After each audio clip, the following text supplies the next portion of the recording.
Hey, my friends, welcome. Today I got to interview Adam Rudder from Improv Playground. He tells us all about using improv in our daily life, in our work life, and as a spiritual practice. So come on inside, and I hope you are as inspired as I am. All right, so Adam, welcome. Hey, everybody, Hi. I'm here with Adam from Improv Playground. Hello. This is going to be one of the most fun interviews that I get to do because I'm here with you, and you are a laughter coach, a silliness coach. Tell us about what you do, because I know that you are a very funny guy and you help me relax and be funny. So tell us about you.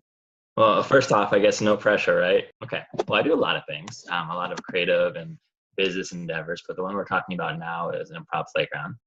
I teach classes and workshops and series that use different games and experiential exercises and what we call purposeful play and improv techniques to help people with personal growth. And that can go a lot of different avenues and ways, and I'm sure we'll talk about that. But it's really tapping into our inner child and that playful side, which is, I think, our true nature. I know for me as a coach, I also get my own coaching, and every coach tells me that I need to have more fun and be more playful. And there's that little part of my brain going, but I don't know how. And that's what ultimately led me to finding you and doing something like improv, because speaking and acting without thinking about it a lot is something that's definitely outside my comfort zone. Can you talk a little bit about the techniques that you use to get us out of our head? Well, I think the big thing is we have about 50 to 80,000 thoughts a day, and that's been researched. So there's 50 to 80,000 thoughts a day. And the way I look at it is we judge every single one of those thoughts. The average human judges every single one of those thoughts, which is a lot of thoughts. And it might be, that's not good enough. That one's too slippery. I could do better. Or that one's good. And even if we're saying something's good, that's still a judgment. And what starts happening is I look at our ideas and our thoughts as little creative babies. And when a baby or a child or an idea feels judged, it buries itself really far down and doesn't want to come out. When you judge something, it doesn't feel safe. So what we're doing is we're retraining, reframing our relationship with our mind, with our thoughts, with our ideas. So ideas and thoughts can come out freely without feeling judged. So you're letting your child, your kid come out. And it's like going to the gym. So, if you go to the gym and you work on your biceps, your curls, you're going to get stronger muscles. Well, the stronger, and this is kind of like working our play, working our mind, working the way we process our thoughts. So for lack of a better word, the easier and the more trust we have in allowing our ideas to flow freely and trusting intuition, the ideas will feel safe coming out. And that's when your brilliant ideas will come out. Because when an idea feels safe, your really, really good ideas are going to bury themselves really far deep because it takes risk. It takes a lot to come out. And if you're judging it, it's going to bury itself really far down. So it sometimes takes a while to earn that trust with your ideas and your thoughts. And essentially, we're reframing the way our relationship with our mind to allow and trust that the first thing that comes out of our mind is going to be our intuition, ourselves, are going to be the right answer. And that's the answer that we start ultimately going with and trusting. Okay.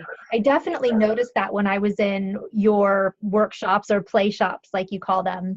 Going in, I didn't know what to expect, and I was a little bit afraid because I do judge all of my thoughts and try to make sure everything's perfect. Recovering perfectionist here. Yeah. And you were so fun, and I love what you said about there's no wrong answer. Whatever comes up is the right answer, and you go with it. What is a tool or a trick that people can use in their daily, everyday life to help retrain that part of themselves if they can't be in a workshop with you? Well, first thing I think is becoming aware of our thoughts and our ideas. And how often, how many ideas and thoughts are we aware of, first of all, which is a conscious versus an unconscious thought? And when those thoughts come out, are we judging it? Or are we just allowing it to come through without trying to be perfect?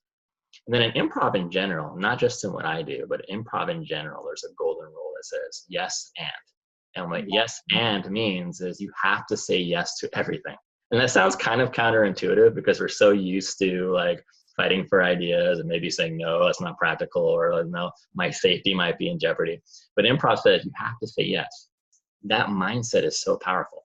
It's the same mindset why a lot of corporations now bring people such as myself into the workplace to change the way teams work together, the way you communicate, listening, thinking outside the box. It's the same reason schools like MIT actually have improv as part of the curriculum. It's the same reason that most screenwriters have come from an improv background. It rechanges the way that you interact with people. It rechanges the way you interact with yourself, because you have to say yes. You can't fight for your ideas. You have to. So if you say, Adam, I like the color blue, and I say, well, I want the wall to be purple, I now have to say, okay, yes, we'll do blue. And now we have to work together to add on to that. So these ideas and thoughts start coming out of our collaborative efforts. And that could be a collaboration with our own self and our ideas. And something that we never thought was going to happen starts building, right? So going back to the original question of how can I practice? Practice yes-ending life. Okay. You're waiting in line and someone says, and someone goes, Shannon, I like that shoe that you're wearing. Or I guess, because you only wear one shoe apparently, but I like your shoes that you're wearing. And maybe in your head, you're like, well, they're all dirty and I stepped in mud and, not my favorite shoes. Well, say yes to that and add to it, anything, just yes and you start recognizing how often this comes up in your life. Or we say no, or we say yes, but. Okay, so in this shoe analogy, would the yes be like the equivalent of a thank you, and they're really comfortable, like that kind of thing? I mean, you don't have to literally say the word yes, okay. But it's accepting the reality. Accepting the reality of, yes, these shoes might be comfortable. I like them too, as opposed to, eh. So it's saying yes. Okay. Yes to life. I love that. And then you said you go into corporate businesses as well to lead these kind of workshops. Can you tell us what kind of outcome you've seen from getting to work with people in that normally stressed out setting? Really bad ones, no. I think company culture is just really, really important today. I mean, to retain people into the workforce, but also making it a place that's fun, where people feel heard and people are communicating better and earning that trust between themselves, and how to think of new ideas. Play is such an important but undervalued aspect of life. So when we're children, we intuitively know that the importance of play. And it's actually a vital part of the learning of a child. So they learn emotional intelligence, they learn their imagination, they actually learn conflict management, how to communicate, how to think outside the box, all through play. And it's vital for their well-being. But as we get older and we start getting jobs and families and mortgages and we have all these stresses, the first thing that always starts leaving is fun, is play, because it's not important. It's not an adult priority. And so one by one, we have less and less time to play as we get to adulthood.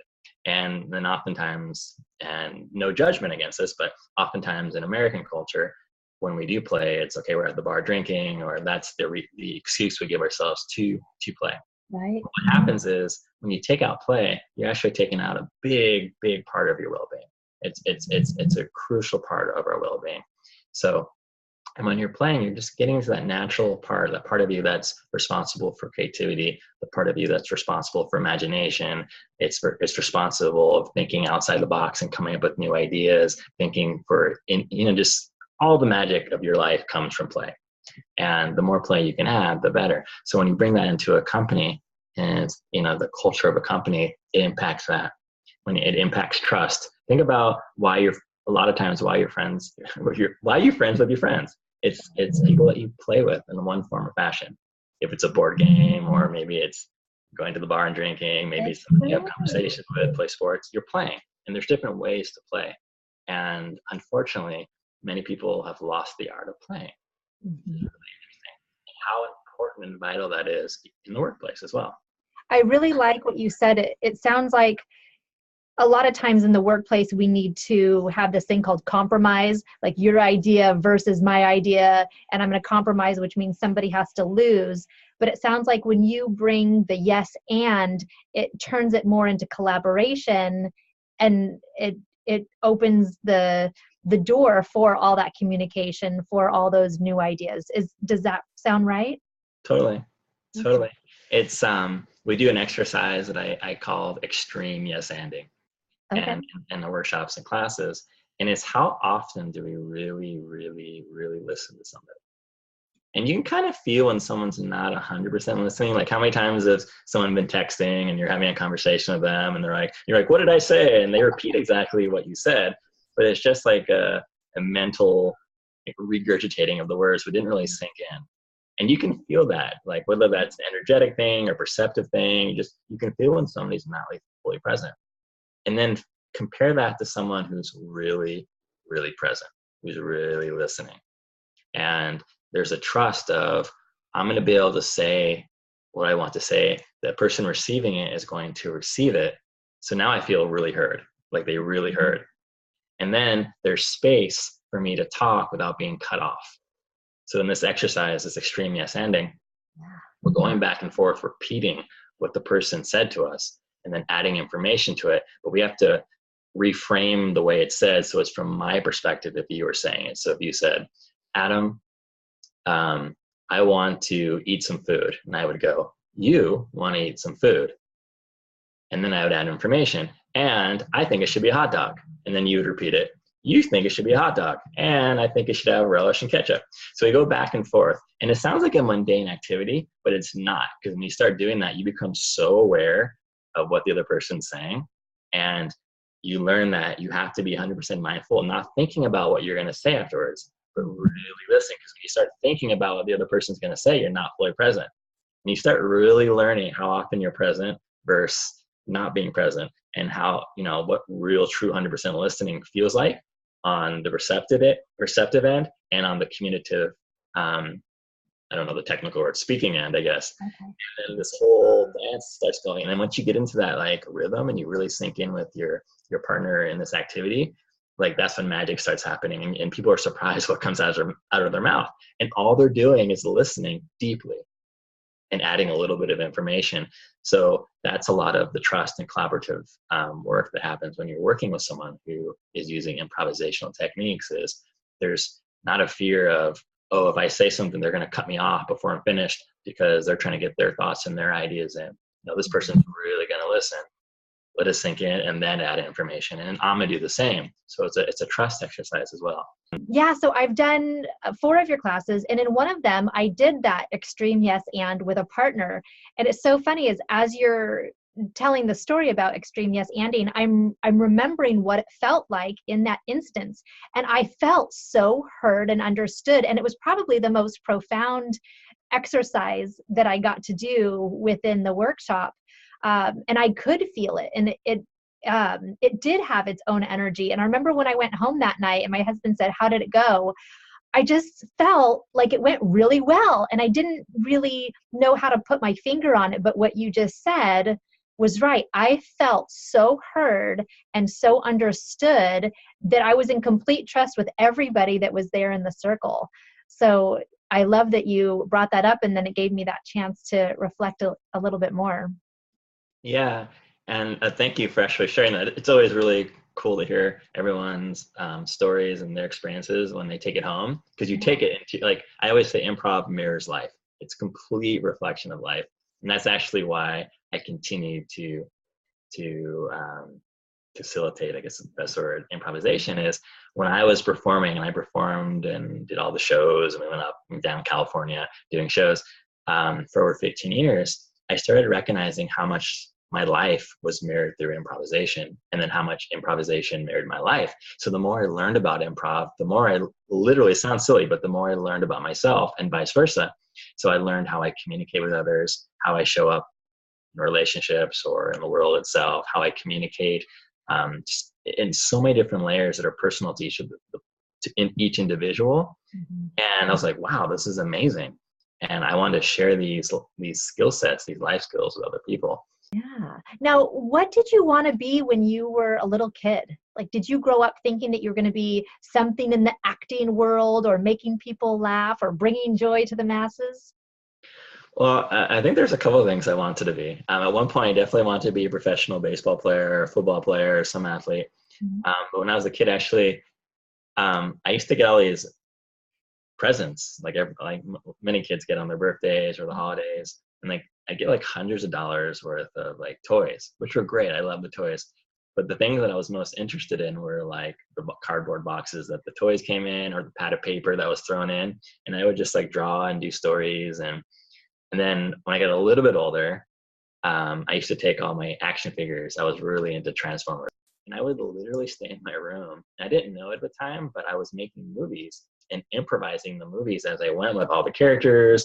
And I had like little, like back then we had cassette players, and I would play like different theme songs and like these slow motion, like, and all these, and I would be in there, I'm not even joking, like I would be there for hours. Like I would be there from the morning until the evening, and I wouldn't like, it just, I was having fun. And I didn't know at the time, but I was improvising. But being in the film industry as a writer or as a filmmaker, and back earlier, I wanted to do a lot of more acting. Like that's just who I was. And it wasn't until I got into improvisation as an adult later on that I re-tapped into that ability to create on the spot without thinking about it. Because you're not thinking about it, you're kind of channeling this creative energy, or because you're not thinking about it. There's no wrong answers. You know, you can read something, but you're just kind of in this free flow, like space of creation. So I don't know if that answered your question, but I wanted to be in the film industry. I wanted to tell stories and make movies. So. I know from you that you do things a little bit differently from other improv coaches. Can you talk a little bit about what makes you unique, or what makes your process unique? I think it's the personal growth aspect. And I believe there's a personal growth aspect in probably most improvisation, but I'm not teaching it for performance. Though I get a lot of performers, professional performers, actors, I've gotten some celebrities, social influencers that come because the skill sets that we teach actually makes you a much stronger performer, but you're actually learning the skill sets and incorporating into your being. I'll give an example. A few years ago, I was doing a series, it was a 4-week series, and this guy, he was probably late 20s, I'd say like 28-ish, came in, and he, before class, told me that he was taking this class because he couldn't talk to girls. He was so shy. It was unbelievable. Like after 2, something clicked. And I remember like he came in like being in class, and he was so excited. He's like, Adam, you're not gonna believe this. I have 3 different dates with 3 different women. And he was so excited. He wasn't bragging. It wasn't an ego thing at all. He was just so excited that he tapped into that confidence that he can actually go talk to 3 different women, or maybe I don't know how many women he talked to, but he got 3 dates with 3 different women. And it was just that trusting, like I think he stopped worrying about what he was going to say and if he would make a mistake. And so it's that personal growth aspect. Another thing is, one of my goals is to teach my students how to fail, how to make mistakes, to actually want to make mistakes, to want to fail, because it's to be imperfect. Because I think that's one of the biggest challenges that we have as a culture is being perfect. So many people are so petrified of making a mistake that it paralyzes them from moving forward. They don't want it. They actually block their own growth because they're so scared of saying the wrong thing, or falling on their face, or making mistakes, seeming imperfect. And as a creative person, I've definitely dealt with my own perfectionism. But once you get used to making a mistake and actually stop fearing it, there's a sense of power, empowerment that comes to you. And then the courage within you changes. And I always tell people, take big leaps, because if you're not willing to be vulnerable, you're not going to grow as much. You have to be willing to take those risks. And I encourage people to take big risks, because when you fall, and hopefully you will, I actually tell them, I hope you will fall softly. But once you make those mistakes, you start realizing that wasn't as bad as I thought it was. A lot of it was in my mind. There's like this veil of how bad it was going to be. Another thing is, we learn from our mistakes. That's actually how most of us learn. And if you're perfect every time, you're not going to grow. So when you make mistakes, you start realizing what I could do, what I can't do, how I can change things, modify things. And it's through making mistakes. But if you're scared of making mistakes, you stay static. And I see it every time.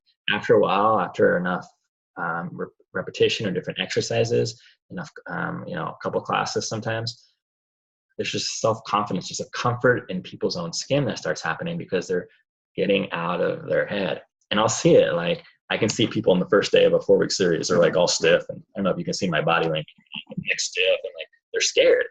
And you can see them going through exercises and they're really in their heads. Or like you can see like their lips are like stiff together. then eventually this thing happens where you can see them just relax into their beingness and just like everything like loosens up and they're comfortable. And then that's when the magic happens, because you stop caring. You just sit there having fun and playing with life. And there's that dance of going back and forth. And that's what I call improvisation with life, the playing with life, getting in your natural state. I think some people call it their flow state. That's a really popular term now, is getting to that flow state. And this naturally gets you into that flow state. You're saying fail big. Don't be afraid to fail big, fail bigger. What would you suggest somebody do in their regular life to bring awareness to their failures in a way that is supportive of their growth? Well, I think it's a trust thing. And the way I shape it up, just when I do workshops or series, is we build it step by step. So you'd be amazed. I've had people who couldn't talk. They couldn't even do this conversation with you and I right now. And by the end of it, they're feeling so comfortable, like they can do stuff that they would never imagined doing before they came. So day by day, try new things. I mean, that's another way of doing it. Just always try new things. I believe when you're scared of something, that's a sign that you need to face it. Every time you get that feeling of fear, that is a sign that you're supposed to face it, because even if it doesn't work out, you just learned, you've grown, you've gotten stronger, you've learned, okay, that feeling that I felt, that's okay. When I feel that again, that's maybe not quite calibrated to what I really want to do. But the next time it might be, or it might be, oh, wow, I just learned this amazing thing in my life, or I met this amazing person, or whatever it is. But I think that's an internal sign to you're supposed to do it. So going back to trying new things, if something makes you a little scared, do it. If it makes you feel really scared, then definitely do it. And just relearning, or not relearning, but understanding the difference between this is the fear because I'm in danger versus this is the fear because I need to do it. And there's part of me that's too scared to try something new and make a mistake. So if you fail, then you just go, oh, I failed and I'm still alive, so I guess it wasn't that bad. And if you succeed, then you can pat yourself on the back going, wow, that wasn't a big deal at all. Right. I mean, I wouldn't know. I've never failed in my life. No, I fail all the time. Like I fail like so much. And it's always this thing back and forth with your mind and your ego. And, it's like really making peace with that and again, reframing that relationship between whether your heart, your mind, your ego. But yeah, if you can get into that perspective where you want to fail, knowing that if I make a mistake, that's where I'm growing. Like if you look at someone who's really good at business, chances are they failed hundreds of times. Like hardly anyone like becomes a master at something the first time doing it. If someone's really good at dating or really good at picking up someone in the bar, it's because they've probably failed 100 times and spent a lot of time practicing and getting better at it and learning from their mistakes.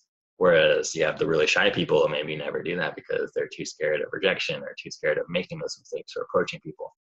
So I think repetition, trying new things, taking risks, these all add into, I think, what you were originally saying. So yeah, thank you.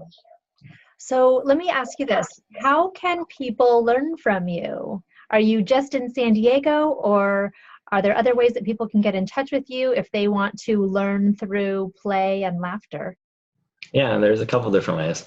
Of course, there's in person. So I teach it as workshops or series, usually as a 4-week series. But as you know, we do one day workshops, or if a company is hiring us, we go into their company themselves and do it in the same, either a series or a 2.5-hour block or longer or shorter. Or sometimes people have like, I want to throw a party with my friends, and we do it that way. So that's one way. I also get called into like, we have something, we're doing something for the Conscious Sessions series at the Troupe Center in La Costa here in Carlsbad, California. I don't know where your audience is listening to this from. Or we do it in La Jolla, Trilogy Sanctuary, and we do it across San Diego mostly, or unless someone contracts us to go somewhere else. We're developing this as an online digital program as well, so you can access it from everywhere, anywhere. Just don't do it while you're driving because that would be dangerous. But all the classes, workshops, contact information, testimonials, everything is on our website, which is improvplayground.com. We'll drop the link below so people can find you easily. Cool. Yeah. Or they can hire me, contact me personally. Like I said, for individuals, I've been called in for masterminds, churches, synagogues, private parties, which sounds kind of dirty, but it's not at all. I've even had people go, hey, I have 8 friends. They want to have a special night. Can you come over? And that happens a lot. Otherwise, I will go to places throughout San Diego or California and do like a 1 day. Sometimes that could be a 2.5 hour. That's usually my standard is about 2.5 hours, but then they go longer. People really want to get deep and they want to change the way they show up in the world. They will do longer.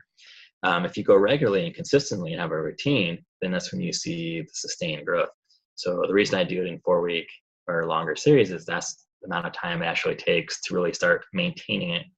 And what happens is, the funny thing about this is it's fun. So to me, it is my mindfulness practice. It's a spiritual practice for me too. It's how I'm growing, and you're playing. And the thing is, you're growing and you're stretching boundaries and you're pushing your limits and you're doing challenging things, but you're doing it through play. So it doesn't feel like you're going to the gym. It doesn't feel like you're doing something that's hard and you want to run away from it. You're playing and you're doing it with people and you're playing together and all these great, fun, silly, you're laughing. It's like having a game night with adults or your friends, right? Or if you're a kid, with your kids. And because of that, your mind's like, oh, I'm playing. And it changes, again, it just changes the way that we bring information in, how we grow and learn. So I call it laugh therapy.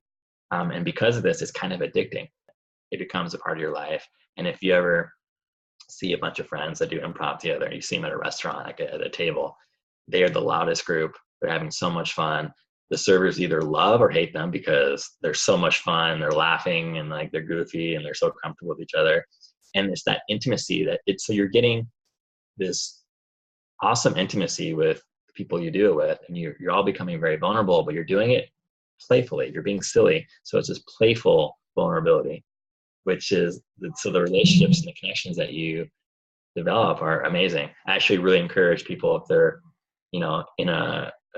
they're dating someone or in a marriage with someone, to do it together, because you get to re-tap into that playful side, which is probably a lot of times what attracted the partners together in the first place. I mean, they're still flirting and playing, and they haven't lost that sense. It's rekindling that.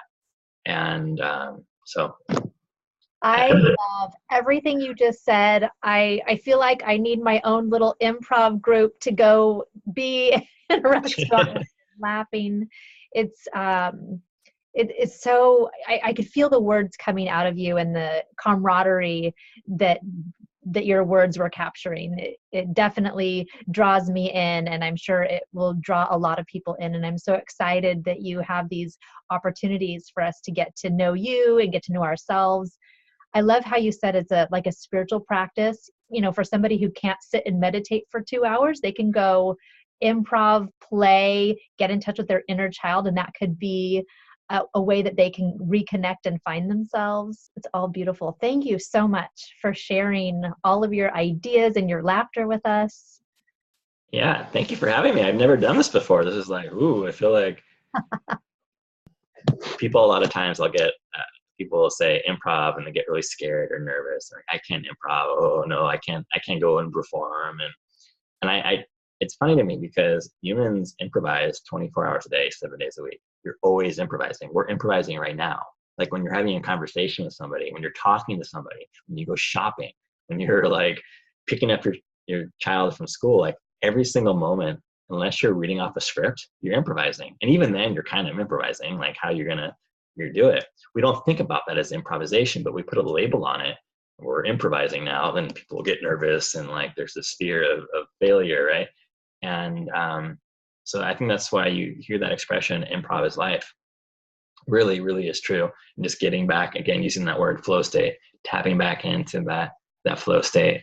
And it's just kind of that your natural sense of being, where suddenly like your judgment just kind of goes aside. And yeah, thank you so much for having me. This was fun. Absolutely. Well, let me know when the next class is, because I'm going to get out of my comfort zone again.